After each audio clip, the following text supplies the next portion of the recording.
Favourite goal? Well, I mean, one of the ones you showed there was the second cap for Northern Ireland. I remember actually scoring that, and I hadn't actually. I'd scored for United in the FA Cup, and I remember scoring for Northern Ireland and coming back, and that was at the beginning, sort of the beginning of October. And I remember coming back to Old Trafford. I remember Alex Ferguson saying, "Any chance you could do that for us?" And later that month, I come off the bench against Newcastle and cut in from the left and sort of sent Darren Peacock for a dummy and then put one into the far corner. League Cup.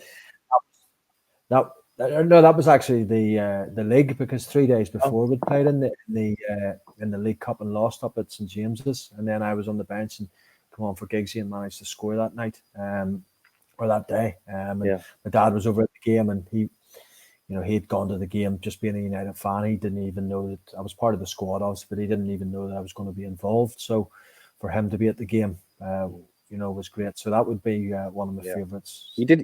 I can remember you scoring a great goal for Blackburn on your left peg against United. Yeah. Did you celebrate? I did. I think I was at a time when players did celebrate. It was, I don't know when that sort of became the fashion not to celebrate against the club that you once played for. And I wouldn't have scored that many goals throughout my career, so when I scored them, I was obviously going to celebrate. And I did actually. I scored later on when I was at Sheffield United against United in the Premiership as well with a header. So I celebrated that time too.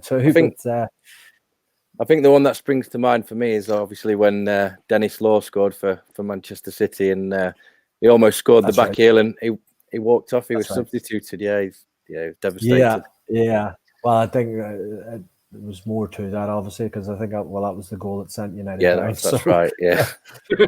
I think me scoring the odd goal here and there didn't natural instinct do too much to United in terms of what they were doing.